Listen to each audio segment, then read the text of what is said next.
encore aujourd'hui pour poursuivre la série d'enseignements Sauver pour marcher dans la santé divine et dans la guérison surnaturelle. Aujourd'hui, nous allons aborder le 17e épisode qui porte sur le thème « Toutes les maladies fléchissent le genou au nom de Jésus-Christ ».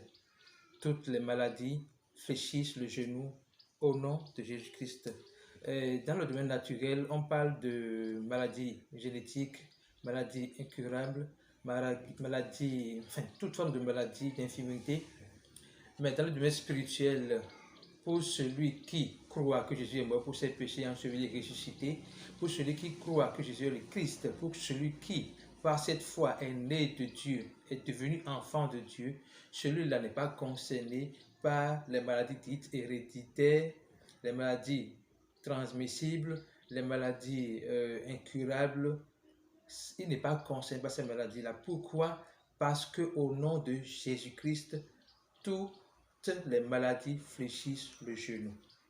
Et c'est ce que nous allons voir. Déjà, on va commencer par lire Acte 3. Acte 3, je vais rapidement raconter l'histoire là. Beaucoup de personnes déjà connaissent l'histoire. C'est l'histoire de Pierre et Jean qui sont allés dans un temple et ils ont vu un boiteux, un paralytique au seuil du temple qui demandait de l'argent. Alors, Pierre a dit, je n'ai ni or ni argent, mais ce que j'ai, je te le donne. Lève-toi et marche. Pierre a dit, je n'ai ni or ni argent, mais ce que j'ai, je te le donne. Lève-toi et marche. Et le monsieur s'est levé et il a marché au nom puissant de Jésus-Christ. Et je déclare dans le nom de Jésus que tous ceux qui sont paralysés et qui suivent cette émission, Jésus vous tend la main. Levez-vous et marchez au nom puissant de Jésus-Christ. C'est une question de foi, c'est une question spirituelle. Ça n'a rien à voir avec le naturel. Et il n'y a pas de barrière à la parole de Dieu. La parole de Dieu, quand elle sort, elle va faire ce pourquoi elle est sortie avant de revenir à Dieu. Donc je déclare encore une fois, par la foi en Jésus-Christ, que tous les paradis qui suivent ce message se lever et de marcher. Jésus vous tend la main, levez-vous et marchez. Et si vous avez des frères paralytiques, marchez par la foi, tendez-leur la main et faites-les lever par la foi. Ils vont se lever au nom puissant de Jésus-Christ. Amen. Donc Pierre a dit, je n'ai ni or ni argent, mais ce que j'ai, je te le donne. Lève-toi et marche. Le monsieur ne se contentait de l'argent qu'on lui donne. Mais son vrai besoin n'est pas s'apitoyer, ce n'est pas l'argent. Son vrai besoin, c'est qu'il se lève, qu'il marche. C'est pour cela que quand cela est arrivé, il a commencé par louer Dieu, à glorifier Dieu. Donc son vrai besoin, c'est de se lever et de marcher. Et ce besoin ne peut pas être acheté, ne peut pas être accompli par l'argent et l'or. Et pendant que je parle, je me rappelle un verset que je vais lire rapidement. 1 Pierre 1, verset 18, je crois. 1 Pierre 1, verset 18. 1 Pierre 1, verset 18. 1 Pierre 1, verset 18.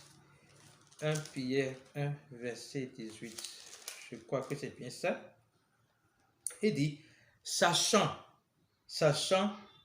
que ce n'est pas par les choses périssables, par l'argent ou l'or, que vous avez été rachetés de la vaine manière de vivre héritée de vos pères, mais par le précieux sang de Christ, comme un agneau sans défaut et sans tache, prédestiné avant la fondation du monde et manifesté à la fin des temps à cause de vous. Donc, ici, Dieu montre que l'argent et l'or sont des choses périssables et que le sang de Jésus-Christ, la vie de Jésus-Christ donnée à la croix pour nous est impérissable, est incorruptible et donc comporte la puissance de vous guérir, de vous restaurer. On va revenir donc à la suite de l'histoire. Pierre a fait savoir à ceux qui l'accusaient, comment vous avez fait pour que la personne reçoive la guérison? Par quel nom, par quel pouvoir? Et il a répondu ceci. Acte 3, verset 16. Il dit, c'est par la foi en son nom que son nom a affermi celui que vous voyez et connaissez. C'est par la foi, c'est la foi en lui qui a donné à cet homme cette entière guérison en présence de vous tous. Le nom ici, c'est qui? C'est Jésus-Christ. Donc, je reprends le verset en mettant l'accent sur Jésus-Christ. Il dit, c'est par la foi en Jésus-Christ que Jésus-Christ a affermi celui que vous voyez et connaissez. C'est la foi en Jésus-Christ qui a donné à cet homme cette entière guérison en présence de vous tous. Donc, en Jésus, il y a la guérison. Quelle guérison? Surnaturelle. C'est le nom de Jésus-Christ qui a affermi le pied du paralytique. C'est le nom de Jésus-Christ qui a affermi le pied du paralytique et qui lui a permis de se lever sur les deux pieds et de marcher pour la gloire de Dieu. Donc, le thème de cet épisode, c'est quoi? Toutes les maladies fléchissent le genou au nom puissant de Jésus-Christ. Mais on va voir, est-ce que cela est bien vrai? Avant d'attester cela, je vais nous montrer comment est-ce que toutes les maladies doivent fléchir le genou au nom de Jésus-Christ. On va lire rapidement Philippiens 2, verset 8 à 11. 8 à 11. Jésus, il s'est humilié lui-même, se rendant obéissant jusqu'à la mort, même à la mort sur la croix. C'est pourquoi aussi Dieu l'a souverainement élevé et lui a donné le nom qui est au-dessus de tous les noms. Dieu a donné à Jésus le nom qui est au-dessus de tous les noms. Donc, on ne parle pas de celui qui se prénomme Jésus. On parle de Jésus, Dieu manifesté dans la chair, d'accord, qui est mort pour les péchés du monde entier, enseveli et ressuscité. Dieu a donné à ce Jésus, à Jésus le Christ, le nom au-dessus de tous les noms. De manière à ce que, verset 9, verset 10, afin que, au nom de Jésus, tout genou fléchisse dans les cieux, sur la terre et sous la terre. Tout genou fléchit au nom de Jésus, tout genou fléchit dans les cieux, sur la terre et sous la terre. Donc, si une maladie existe dans les cieux, sur la terre et sous la terre, cette maladie fléchit le genou au nom puissant de Jésus-Christ.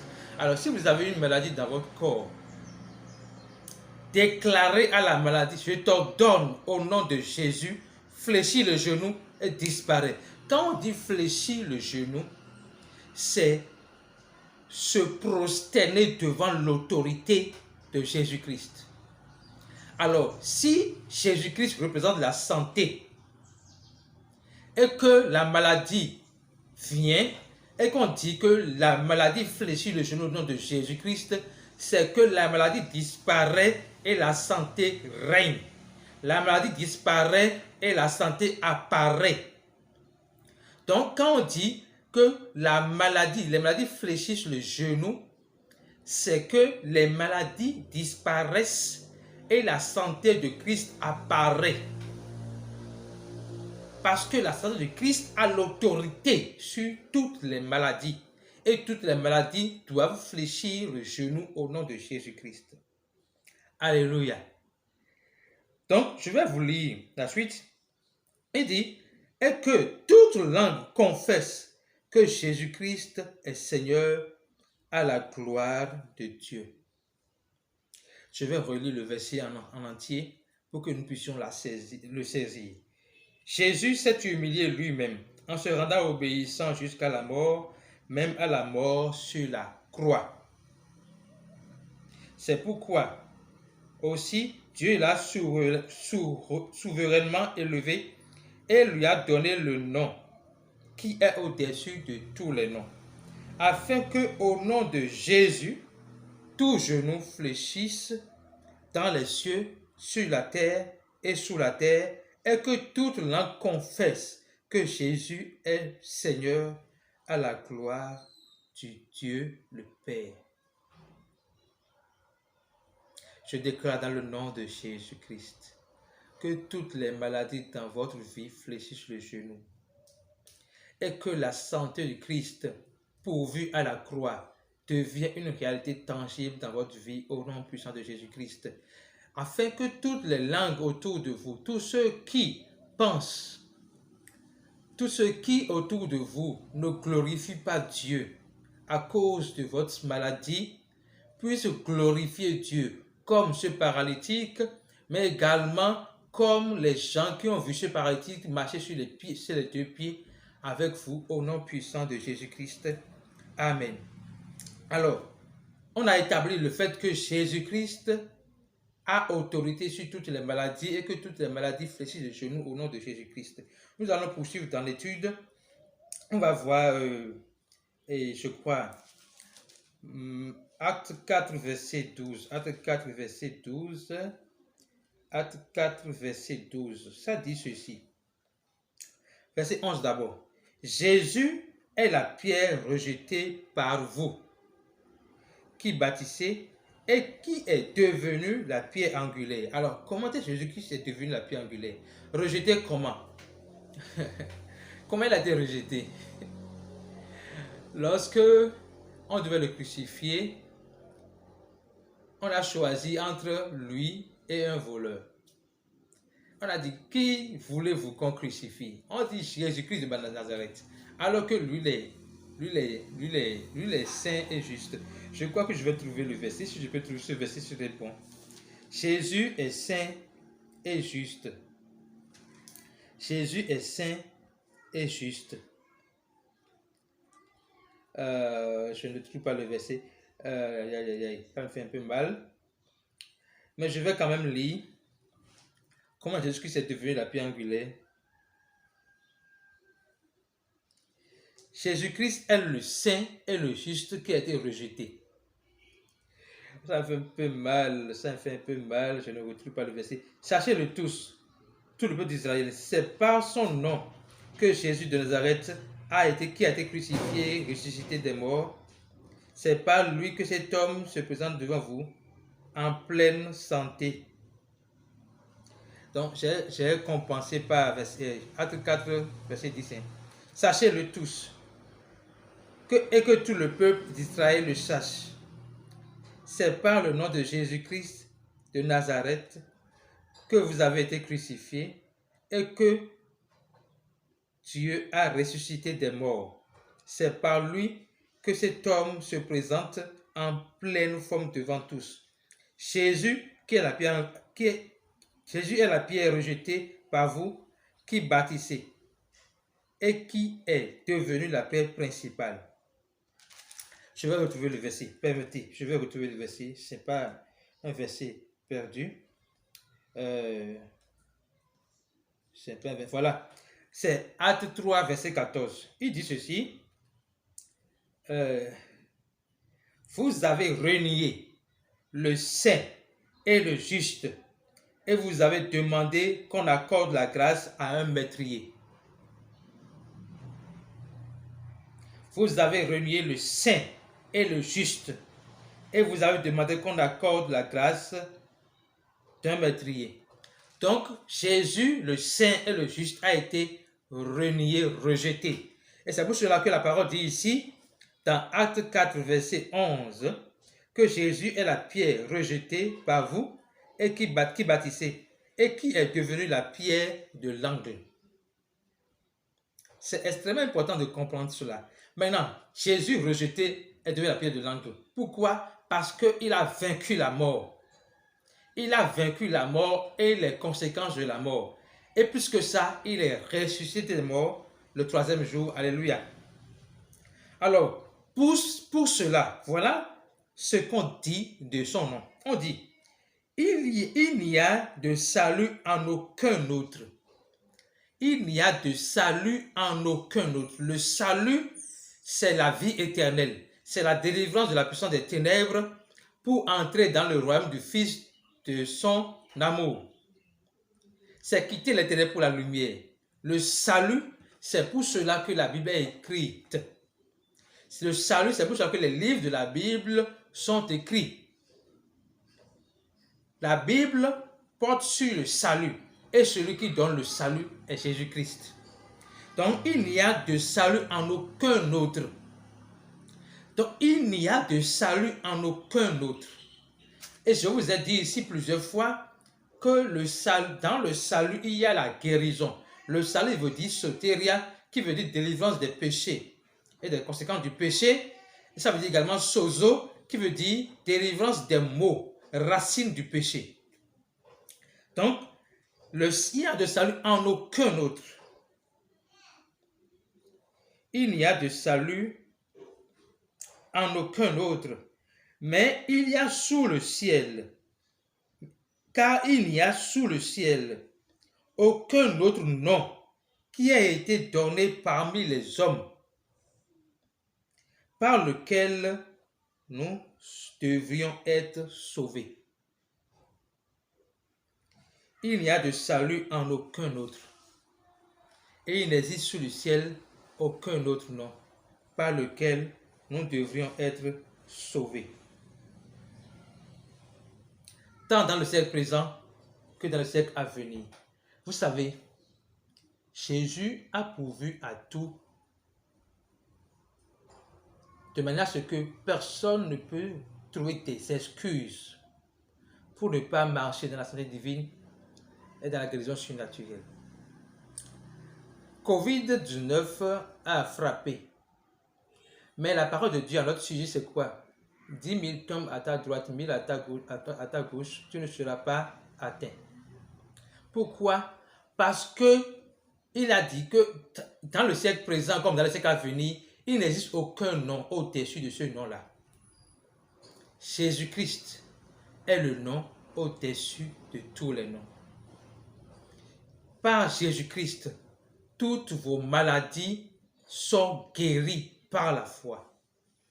Alors, je déclare dans le nom de Jésus-Christ que le nom de Jésus-Christ qui a affermi le pied du paralytique, affermi votre foi au nom puissant de Jésus-Christ.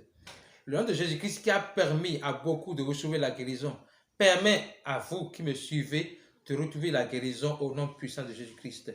Vous êtes guéris, vous êtes bénis, vous marchez dans le surnaturel, vous marchez dans la santé abondante au nom puissant de Jésus-Christ. Que le nom de Dieu soit glorifié, magnifié dans votre vie, dans la vie de vos frères et sœurs, de vos tantes et oncles, de vos enfants, de vos parents, au nom puissant de Jésus-Christ.